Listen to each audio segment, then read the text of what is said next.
دیکھیے آج میں آپ کو لاشعور کی طاقت کے بارے میں بتاؤں گا. ہمارا جو دماغ ہے اس کا ایک حصہ جس کو ہم شعور کہتے ہیں، ایک حصہ ہے جس کو ہم لاشعور کہتے ہیں، پھر ایک حصہ ہے جس کو ہم تحت شعور کہتے ہیں. یعنی یہ مختلف، اور یہ حصے برین کے نہیں ہیں، یہ مائنڈ کے. پہلے میں آپ کو دونوں کا فرق بتاؤں. جو کمپیوٹر جانتے ہیں سمجھتے ہیں ان کو یہ پتا ہونا چاہیے کہ کمپیوٹر کے اندر ایک ہارڈ ویئر ہوتا ہے، ایک سافٹ ویئر ہوتا ہے.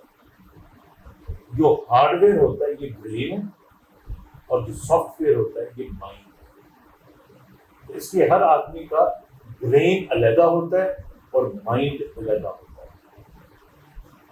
اب زندگی میں آپ نے دیکھا ہوگا کہ بہت سی باتیں ایسی ہوتی ہیں جن باتوں کے بارے میں ہم سوچتے ہیں کہ ہم یہ کریں ہم یہ نہ کریں، یہ ہمارا شعور ہمیں بتا رہا ہے. اب ہمارے شعور کی عمر کتنی ہوتی ہے؟ جتنی ہماری عمر ہے اتنی ہمارے شعور کی عمر ہے.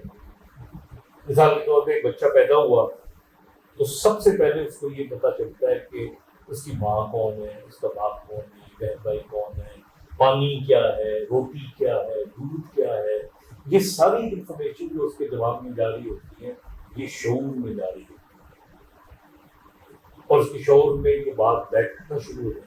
اگر اس کو اچھا ماحول ملے گا تو اس کو یہ پتا چلے گا کہ زندگی پھولوں کی سیج ہے، کیونکہ بچے کو وقت پہ دودھ بھی مل رہا ہے، کھلونے بھی مل رہے ہیں، جھولا بھی مل رہا ہے، پیار بھی مل رہا ہے.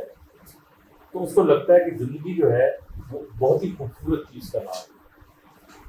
لیکن اگر ایک بچے کو اس عمر میں جھڑکیں مل رہی ہوں، خدا نہ خاصہ یتیمی کے دور سے گزر رہا ہو، لوگ ڈانٹ ڈپٹ کر رہے ہوں، تو جب وہ گرو کرے گا تو جو انفارمیشن اس کے دماغ میں آئے گی وہ یہ آئے گی کہ یہ زندگی ایک جہنم ہے. میں اپنی قسم کا کھا نہیں سکتا، میں اپنی قسم کا پہن نہیں سکتا، میری تو کوئی پسند ہی نہیں ہے، میرا تو کوئی پسانے حال ہی نہیں ہے. تو یہ چیزیں اس کے دماغ کے اندر بیٹھتی رہے گی، اور یہ اس کا جو مائنڈ ہے وہ اسی قسم کا بنتا جائے گا. اور پھر جب وہ بڑا ہوگا تو اس کو دنیا کو دیکھنے کا جو انداز ہوگا وہ یہی اینگل سے ہوگا. وہ دنیا کے ہر شخص پہ اسی شک کی نظر سے دیکھے گا کہ اس کے ساتھ بھی یہی ہوا ہوگا. اور پھر وہ یہ بھی سمجھے گا کہ میں نے بھی اسی طرح کرنا ہے زندگی میں، کیونکہ یہی زندگی کی حقیقت ہے. اس طرح ہمارے رویوں کے اندر، ہمارے ایٹیٹیوڈ کے اندر تبدیلی آتی رہتی ہے. جبکہ جس شخص کو دنیا کی تمام نعمتیں مل رہی ہوتی ہیں، آپ دیکھیے نا، جو بدھا تھا وہ ایک بادشاہ کا بیٹا تھا، اس کو سونے کے نوالے کھانے کو ملتے تھے، اس کو چوڑیاں ملتی تھی، دنیا کے فروٹ، ہر آرام آسائش تھا. ایک دن اس نے سوچا کہ میں اپنے محل سے باہر نکل کے دیکھوں کہ کیا ہے. تو وہ اپنے محل سے باہر نکلا تو اس نے دیکھا چوڑیاں تو دور کی بات ہے، روٹی تو دور کی بات ہے، یہاں پہ تو لوگ بھوکے مر رہے ہیں. کسی کو پانی نہیں مل رہا، کسی کو کھانا نہیں مل رہا، کسی کو کپڑے نہیں مل رہے، کوئی ننگا پھر رہا ہے. تو سکت ہے یہ کون سی دنیا ہے؟ میری دنیا تو اس قلعے میں محل میں تھی جو اتنی خوبصورت تھی، لیکن یہ تو بڑی خوبصورت دنیا ہے. پھر اس نے فیصلہ کیا کہ ٹھیک ہے، میں ایک درخت کے نیچے بیٹھ جاتا ہوں اور میں تلاش کروں گا کہ اس دنیا میں خوشی کیا ہے، سکون کیا ہے.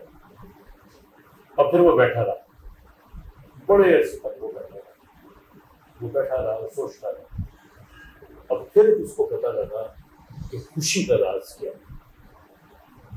اور وہ اس حقیقت پہ پہنچا کہ زندگی میں جتنی کم خواہشیں آپ رکھو گے اتنے ہی آپ زیادہ خوش ہو. دنیا کی ہر خواہش پوری نہیں ہوتی. ہر آدمی اگر یہ چاہے کہ میں ملک کا وزیر اعظم بنوں تو نہیں بن سکتا. جب اس کی خواہش پوری نہیں ہوگی تو وہ پریشان ہوگا، وہ ناکام ہوگا. تو اس لیے زندگی کے اندر جو سبق وہ سکھا کے چلا گیا وہ یہ تھا کہ اپنی خواہشیں محدود رکھو، حقیقت کی دنیا میں جینا سیکھو. تو یہ سارے تجربات ہمارے شعور کو ہمارے حالات دیتے ہیں. اب آتے ہیں لاشعور کی طرف. شعور تو میں نے آپ کو بتا دیا، اگر آپ کی عمر 40 سال ہے تو زندگی کے 40 سال کے جو تجربات ہیں وہ آپ کے شعور کا حصہ ہے، انہوں نے آپ کے شعور بنایا. لاشعور کیا ہے؟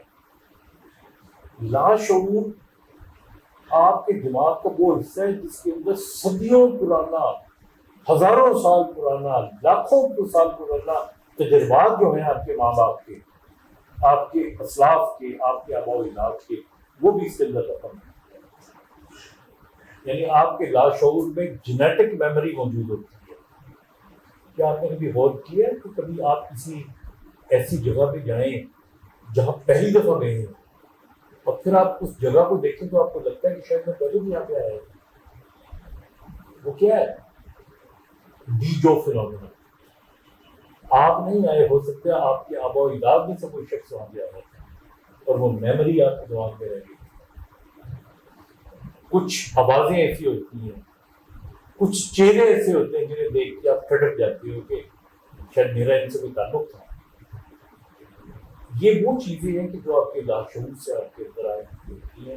اور یاد رکھیے گا کہ لاشعور میں ہماری زندگی کے تمام جو مشکلات ہوتی ہیں ان کے حل موجود ہوتی ہیں. ہمارا مسئلہ کیا ہے؟ ہم زندگی میں جب تکلیف میں ہوتے ہیں تو شعور سے رابطہ کرتے ہیں، لاشعور سے رابطہ نہیں کرتے. اب میں آپ کو چھوٹی سی مثال دے کے سمجھاتا ہوں. آپ نے صبح سو کے اٹھنا ہے، انٹرویو میں جانا ہے، 6 بجے آپ نے اٹھنا ہے. آپ کی عادت ہے کہ 10 بجے اٹھتے ہو آپ روز، تو آپ اپنی اماں سے کہو گے کہ اماں مجھے 6 بجے اٹھا دینا. آپ اپنے نوکر کو کہو گے کہ مجھے 6 بجے اٹھا دینا. آپ الارم لگاؤ گے 6 بجے کا، میں 6 بجے اٹھ گیا. لیکن آپ نے کبھی غور کیا کہ ان تمام لوگوں کے اٹھانے سے پہلے آپ خود اٹھ جاتے ہو؟ آپ کیسے اٹھتے ہو؟ کیونکہ یہ بات سوتے وقت آپ نے اپنے لاشعور کو بھی کہہ دی تھی، کیوں اس کو پتہ چل گیا تھا کہ آپ 6 بجے اٹھنا ہے. تو وہ اتنا ہیلپ فل ہے کہ ان لوگوں کے اٹھانے سے پہلے آپ کو اٹھا دیتا ہے. آپ نے یہ بھی دیکھا ہوگا کہ رات کو سردیوں میں آپ سو رہے ہوتے ہو، آپ کی آنکھیں بند ہوتی ہیں، آپ کو سردی لگتی ہے اور آپ خود رضائی کو اٹھاتے ہو، کمبل کو اٹھاتے ہو، اپنے اوپر اوڑھ لیتے ہو. آپ کو نظر تو نہیں آ رہا ہوتا کہ رضائی کہاں پڑی ہوئی ہے، میں نے اٹھانا کیسے ہے، اوڑھنا کیسے ہے، لیکن آپ اوڑھ لیتے ہو. یہ لاشعور کا کام ہے. اس لیے زندگی میں جہاں شعور کی اہمیت ہے وہاں پہ لاشعور کی اہمیت بہت زیادہ ہے. کیونکہ شعور تو کچھ سالوں کا آپ کا تجربہ ہوتا ہے، جبکہ لاشعور ہزاروں لاکھوں سالوں کا تجربہ ہوتا ہے. تو اس لیے زندگی میں ایک اور طریقہ اسی بات کو کہنے کا یہ ہے کہ دماغ آپ کا شعور ہے تو دل آپ کا لاشعور ہے.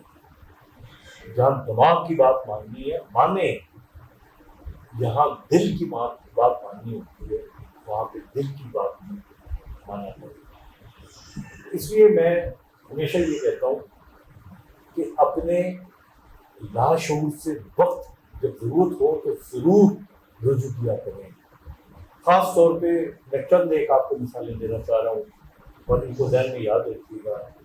کبھی اگر آپ کسی اسٹیٹ آف ڈائلیما میں چلے جائیں کہ میں یہ کام کروں یا میں یہ کام نہ کروں، اگر ایسی صورت ہو تو رات کو سوتے ہوئے آپ اپنے دماغ میں یہ بات لے آیا کریں کہ میں کروں یا نہ کروں. سچے دل سے کیجیے گا اور کر کے دیکھیے گا، آپ کو رات کو خواب میں کوئی اشارہ نہیں جائے گا. استخارہ بھی تو اسی کو کہتے ہیں نا. استخارہ جو لوگ کرتے ہیں وہ یہی ہوتا ہے نا. صرف فرق یہ ہے، اور جو کہ بہت اچھا فرق ہے، کہ اللہ کو یاد کر کے آیت پڑھ کے آپ استخارہ کرتے ہو، سب آپ کو اشارہ مل جاتا ہے. یہ اصل میں آپ کا لاشعور اتارا ہوتا ہے. تو اس لیے زندگی میں کوشش کریں کہ جہاں مصیبت آئے وہاں پہ اپنے لاشعور سے رابطہ ضرور کریں. اسی طرح اگر آپ کو زندگی میں کبھی ایسا موقع آئے کہ میں یہ کام کروں یا نہ کروں، تو میں آپ کو 2 آسان طریقے بتا دیتا ہوں. ایک آسان طریقہ یہ ہے کہ کاغذ لیں، اس کاغذ پہ 2 حصے بنا دیں. ایک حصے پہ آپ لکھیں کہ مجھے یہ کام کرنا چاہیے، اس کے یہ فائدے ہوں گے، اس کے یہ فائدے ہوں گے، اس کے یہ فائدے ہوں گے، اور دوسرے حصے پہ آپ لکھیں اس کے یہ نقصانات ہوں گے، یہ نقصانات ہوں گے، یہ نقصانات ہوں گے، اور اس کے بعد اس کاغذ کو آپ یوں لے کے پھاڑ کے پھینک دیں، اور جب آپ پھاڑ کے پھینک دیں گے تو اس کے بعد آپ فوری طور پہ کوشش کیجیے گا کہ بالکل اس کے بارے میں سوچنا چھوڑ دیں. آپ جائیں کچن میں کافی بنائیں، چائے بنائیں، میوزک کا گانا سنیں، لڑکا آپ اگر آپ نے باہر گھومنے چلے جائیں، اپنے دوستوں سے گپے ماریں اور اس بات کو ایک قسم کا بھول جائیں. پھر کچھ گھنٹوں کے بعد جو آپ کو گٹ فیلنگ ہے، ایک فیلنگ آتی ہے کہ نہیں، جو گٹ فیلنگ آئی کہ میں یہ کام کروں یا نہ کروں، اس گٹ فیلنگ میں جو آپ کو اشارہ ملے گا کر کے دیجیے گا، ہمیشہ کر کے دیجیے گا، آپ کبھی نہ کام کریں. اس لیے میری آپ سے یہ ریکویسٹ ہے کہ اپنے لاشعور سے رابطہ مضبوط کیجیے. شعور ٹھیک ہے، اس کی اپنی اہمیت ہے، اس کو بھی آپ اپنے ساتھ رکھیں، ان آرڈر رکھیں، لیکن اپنے لاشعور کو کمزور نہ سمجھیں، اس سے بھی رابطہ کیجیے. Thank you very much.